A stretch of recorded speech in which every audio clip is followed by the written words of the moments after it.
All right, everyone, we have a bunch of news to get into today on a special Friday. Gosh, what is it? December 12th. Holy crap, guys. Did you realize we are just under 2 weeks until Christmas?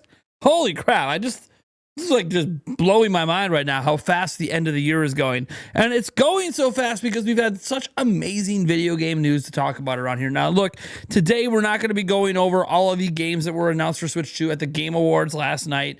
We did a whole live stream reacting to all of that. That's generally how we cover that news. But we do like to do a little bit of a news cleanup after the fact. So we do have one story today that deals with a game that was announced for Switch 2 at the Game Awards that actually pertains directly to the Switch 2 version of the game. So that's kind of cool. We have a story in here as well about Kirby Air Riders coming directly from the creator of the game, Masahiro Sakurai, and more, including updated sales figures for Switch 2 from Japan.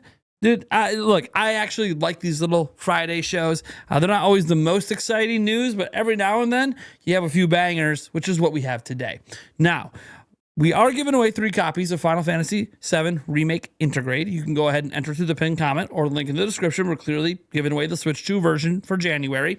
But setting that aside, you know, life isn't truly complete without our sponsor. So the other day I was playing my Switch 2 and honestly, I was just trying to have a good time playing Metroid Prime 4, but then it needed to update and, well, I got that dreaded message we all fear when we're playing on any of our consoles. Hey, you're out of memory, you're out of storage. Would you like to archive something? And the answer to that is no. No, I do not want to archive something. So what's the solution? Why? A 1 terabyte Lexar Play Pro micro SD express card. That's right. You can go ahead and get this bad boy for yourself through the link down in the pinned comment or the description. Look, they are selling this bad boy at Costco right now. Hell of a deal going on at Costco. Look, 1 terabyte. It's the maximum size you can even get for this. This was the world's first 1 terabyte micro SD express. And I've honestly, this scenario I talked about Metro Prime 4, not one I've had to worry about since I've been rocking a 1 terabyte Lexar Play Pro card inside my Switch 2 since day one. I actually pre-bought mine and had it for about a month before the system even came out, ready to go, prepared as always for the adventures ahead. So yeah, go ahead and check out Lexar down below, their Play Pro 1 terabyte card. Thank you so much for sponsoring this video, and let's get back to the news. Okay, maybe I went a little too far saying life isn't complete without the sponsor. Okay, all right, yeah, okay. I'll own that one. All right, let's go ahead and get to our first story here. This deals with Kirby Air Riders. Masahiro Sakurai, this is obviously being translated here from Japanese, says, as discussed in the Air Riders Direct 2, Kirby Air Riders does not have a production set up for DLC or anything like that. The team will be disbanding in the near future as well. Therefore, while we still have a short period of time to make adjustments, we're aiming for a balance that can be enjoyed without issues even years from now.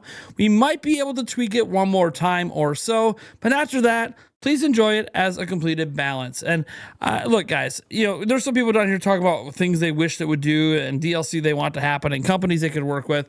Like, in the end, Masahiro Sakurai made it very clear in the second Kirby Air Riders Direct. This is a complete experience. The team sticking around to continue to develop the game doesn't make any sense when their whole point was we want to release a complete product. And while they did say and admit there might be one more balance patch coming before the team, you know, disbands, which temporary team. Yeah, I wouldn't really worry too much about it. Obviously, Sakurai is probably already at this point moving on to the next project if he hadn't already started before the end of Kirby Air Riders. We all assume that next project is Smash Bros. So I don't really think there's too much concern here. Obviously, if people thought there was going to be DLC, they just didn't watch the Direct to know. So this is just Sakurai getting the word out there yet again that, hey, this is meant to be a complete product. This is not meant to have DLC and all these content patches. In fact, the team that worked on this basically isn't going to exist very, very soon. I had to assume probably end of the year. It's probably their contracts probably run through end of year. So I would assume that that's probably when the team will disband. By the way, it doesn't mean this team is like people he won't work with on other projects, but I think the team for this and it being a temporary team shows that this probably wasn't the same team from Bandai Namco that worked on Smash Bros. So Smash Bros could have actually been worked on this whole time by that team. That's one of the dedicated studios from Bandai Namco to help Nintendo out. And this team was just, you know, some people pulled in from different different places to come together to make this game. So anyways, guys, all right, let's go ahead and dive into our next bit of story here. And this is one just to update something we talked about earlier this week. We talked about how First Four Figures was launching a Decayed Master Sword. Well, we now get to see what it looks like, and it's actually, no surprise, cooler than I expected. Let's go ahead and look at the video here. So yes, it's pretty awesome. This is obviously the Decayed Master Sword from Tears of the Kingdom. You see the gloom going around. It's going to show the details here. And you can actually wield this, which is pretty cool. So they're using ABS plastics there on the blade part. The handle itself is going to be some sort of metal. They don't say what kind. I'm assuming aluminum, but I have no idea. Obviously, they're using a resin base to show in the gloom here. This is what's cool. You could detach the sword from the base. And when you're looking at it here on the stand, okay, yeah. I was like, oh, you can't wield this thing, but you can, because that is literally the sword that we use. And you can see the dimensions here. I think this is important to go over. It's got a, diameter of 10.4 inches. That's obviously including the base, the diameter of the base. But the height there is 21.8 inches. That obviously is from the bottom of the base to the top of the hilt. So I find that to be pretty cool. Or maybe the hilt is around the handle, whatever. You get the point. Obviously, look, this looks cool. It's detachable, and I want it. In fact, I've already made the decision today that this will be my next purchase from First Four Figures. I don't own a ton of First Four Figure stuff. I have a Skyward Sword Link somewhere around here. I don't know where it is right now. And I had a Skirvo that's broken and a Twilight Princess Link that's also broken. That's why you guys don't see me have those ones out. But those were like really cheap ones. I got them at GameStop. I think one of them even came broken, and I should have took it back, but it's like a Christmas present, and it was a whole hassle thing. But my actual own, like when I bought like one of the legit First Four Figures, when I say legit, one of their expensive ones, I got the Great Mighty Pooh. And that one turned out fantastic and amazing. And I've had nothing but a great time with that statue. So I'm sure this one's going to be really great. The fact that it's being made out of that ABS stuff makes me feel like this might be a little bit on the cheaper end, perhaps. This might not be one of those $600 items. Might be more in the $100 to $300 range, making it much more affordable as well. But again, I don't know the prices. It's not even available for pre-order yet. I think it's like available to pre-order in like 5 days. So yeah, and as always, when you buy stuff from First Four Figures, you might not see it for a couple years. It's kind of like limited run games. You buy things, don't expect to see it anytime soon, but it will arrive if you're patient enough. I know it can be very frustrating being patient, but my experience with First Four Figures is they always deliver, even if it takes longer than you want it to take. And they're usually pretty responsive in their emails and pretty upfront and honest that, hey, this is going to be a while. You might not see this till 2027. That said, we need to get into an update on a massive game that was announced for Switch 2 yesterday at the Game Awards. They made a pretty big deal out of it being on Switch 2 by having the Switch 2 logo just be massive at the logo screen compared to other ones. And this is probably because it was already announced for other systems, so it was a bigger deal to see it confirmed for Switch 2. And now we have brand new details from an interview from Famitsu. What game are we talking about? Well, of course, Capcom's Pragmata. So, look, there's no mouse or touch controls, amiibo functionality. We'll get into all of this because they did an interview. And this looks like a screenshot probably from the Switch 2 version. You can just see kind of by the hair. And this is a very similar looking hair to what Resident Evil 9 looks like on Switch 2. So it is using the RE engine. So not shocking, the hair is going to look pretty similar to what we've seen from the RE engine so far. But this is what's really cool about this interview. So following the Switch 2 version's reveal last night, Famitsu has shared an interview with the game's producer and director, and the duo shared some insight. We're going with this Go Nintendo summary because obviously it's like a translated version of the interview. So there's no support for mouse or touch controls on the Switch 2 version. The team says the port's quality is at a level that compares favorably with Resident Evil Requiem. No surprise, they both use the RE engine.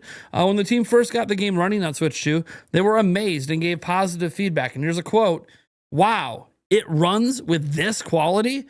You always like when people are shocked at how things run on Switch 2 from the developer side. It means they were even underestimating what the platform could do.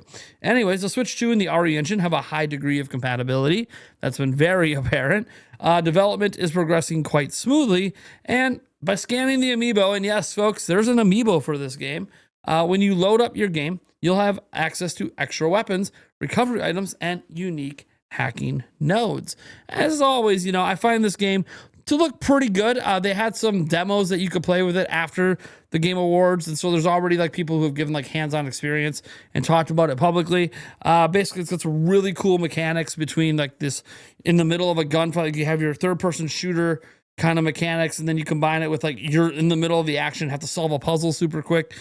Seems like a highly unique concept. I'm really excited for it. Brand new IP coming directly from Capcom, and yes, to all platforms, including Switch 2. All right, next up, we're going to talk about the Nitro deck. Or wait, maybe we should back this up a bit. Not the Nitro deck, the Nitro deck 2. That's right. They are making a brand new one to come out that's compatible with Switch 2 and Switch OLED. And actually, the Switch that came all the way back out in 2017. Take a look at this reveal trailer here.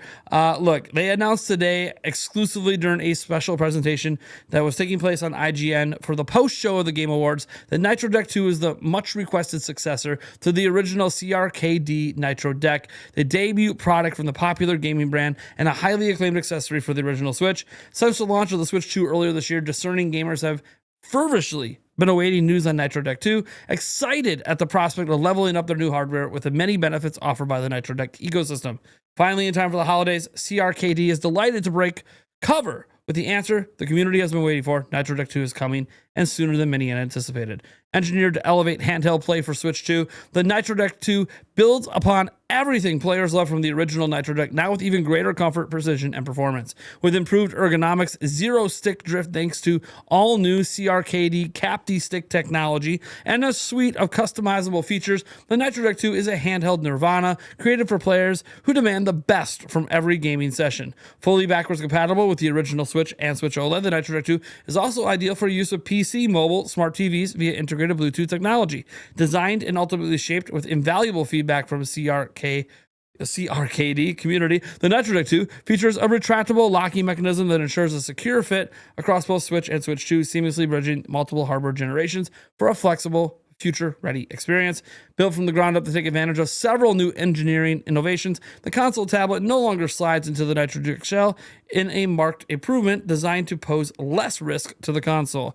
Gamers now set their tablet in place and then use the integrated retractable locking dial located on the rear of the rubberized Nitro Deck 2 backplate to tighten securely, ensuring a secure grip and lasting protection. The Nitro Deck 2 includes a legacy adapter, which gamers should use to use the original Switch or Switch OLED, perfect for those with both generations of console hardware. Even more functionality is present thanks to Bluetooth, allowing gamers to switch between Switch 2, Switch, PC, mobile, smart TVs, or use the U adapter for low latency wired handheld play. User ergonomics have also received an upgrade on the Nitro Deck 2, now featuring an offset right thumbstick for a more natural and ergonomic feel. In addition to the outer shell design has been refined, featuring sculpted contours for an improved in-hand feel when compared to the original Nitro Deck. It also introduces the Capti stick technology, which is a capacitor-based thumbstick that delivers drift-free precision, ultra-responsive control, adjustable resistance. Unlike Hall Effect sticks, Capti sticks are immune to magnetic interference and use a zero-contact design, preventing wear and tear, and ensures that the stick drift never interrupts gamers' sessions again. Of course, I always question anyone that says 100% drift-proof. We'll see about that. I'm not saying drift will be like a big issue, but as far as I'm aware, there's no way to 100% guarantee stick drift never happens. Anyways, they have back buttons on there as well, and a bunch of other stuff. You guys have seen it. I will note that the Nitro Deck 2 is retailing or planning to retail in the US for $100, $99.99 in GBP, or I believe this is, British pounds. That's $89.99, and then they're also going for €99.99 euros as well. There's also a hard Deck 2 hard shell carrying case for it if you're interested. That's about $40. D-pad and stick top covers. I don't care as much about these, but they do exist. Those are about $20 as well. And you can get like a whole, package. So what's included is the Nitro Deck 2 controller, the centerpiece, the legacy adapter, the wired mode adapter, and charging cable. That just comes in that $100 package. So if you guys are interested in this stuff, be sure to go ahead and check out through the link down in the description. I have no affiliation. This was not a sponsor. This is just, hey, this is an accessory. It's a thing. It exists. People have been looking for alternatives to Joy-Con 2s. Here's one that's actually viable in some sort of way in handheld mode. All right, let's go ahead and now dive into the Famitsu sales charts. And we're going to go with Pierre485's report on this over on X because he has some breakdowns I like. And while we go over this stuff, it all comes from Famitsu. This is for the first week of December. See some interesting things. So Mario Kart World is obviously number one with 102,435 units, crossing 2.3 million. You see Kirby Air Riders at 46,700, crossing 288,000. Probably going to end up crossing 300,000 next week. And the Switch 2 version of Legends EA is at number 3 with 44,000, showing a bit more legs than the Switch 1 version. That's actually a 121% increase, probably due to, well, these are crazy hardware sales we're about to see. Take a look at this. Switch 2 had over 200K units, which is the second biggest week ever. Second only to launch weekend. Crazy. So 203,398, plus there was 97,677 on a prior week there. Dude, over 3 million. That is insane. That is absolutely insane.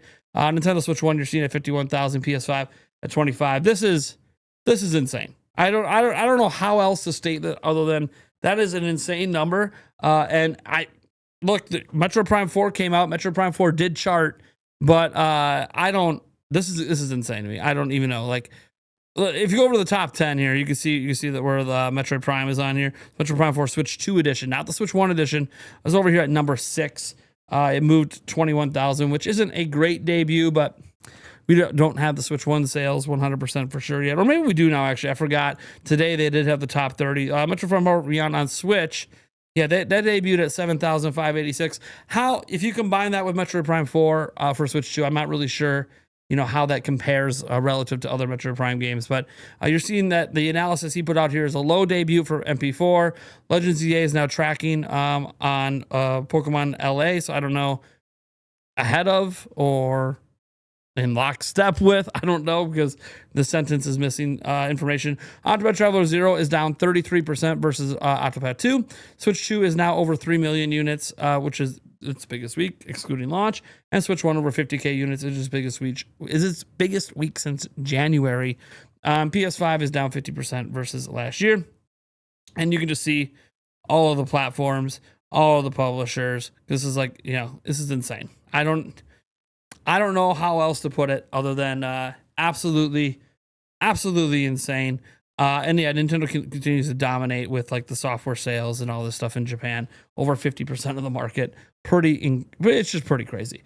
And you can see some milestones here. Mario Kart World at 2.3 million. Dragon Quest 1+2 HD Remake on Switch hitting 300,000 plus. And Momotaro Densetsu 2 at 100,000 plus. So, all right, guys. That's pretty cool. I have one little bonus here at the end. I did a poll on my channel today. The poll's got like 1,600 votes, it looks like. This was just for the Game Awards in general to see how you guys were feeling and grading it. At this point, there's enough votes that even if there was 10,000 or 15,000, it's probably going to look very similar to this. So I feel like it's cool sharing it. You see here that you guys graded the Game Awards as a B with 52%, 22% with a C, 14% with a D, and then just 12% with an A. Now, for my money, I think the Game Awards was the best award show from Jeff Keighley to date. Might be the best award show for gaming that there's ever been, technically, in terms of like the mainstream one.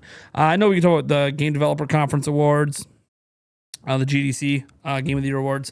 There's also like the Golden Joystick Awards, and I think one other, DICE. I think DICE has their awards as well. So there's other video game awards, but this tends to be the one that the industry cares about the most. And so I do think Jeff Keighley did a fairly good job. Obviously, lots of Switch 2 announcements makes Nintendo fans happy. We had a new Switch 2 exclusive even revealed. So that was pretty cool. And Nintendo even showed, more of a teaser, but at least a new footage of the Mario Galaxy movie. We got to see a little teaser for that today, last night. So that was unexpected. I didn't think Nintendo was going to bring the Mario movie at all. And then they did. So Nintendo did that instead of like bringing one of their first party games. But hey, they still participated in probably the biggest way they've done since the Game Awards 2022. I'm sure they're hoping, $1 billion movie coming out next year. They use the Game Awards to promote it. So That's pretty interesting. There was also a Switch 2 commercial that ran at one point, just kind of showing more of the M-rated games for Switch 2, including Dustblood's coming out next year, but there was no new footage. And then they also had an ad for Metroid Prime 4, which was also kind of nice to see. They are using this audience to advertise Metroid Prime 4. I wish they would have did that last year, but whatever. Better late than never, I guess. The game's out, so I guess if you liked what you saw at the Game Awards, maybe you're going to go buy it. I have no idea. All right, guys, that's going to do it. Thank you so much for tuning in.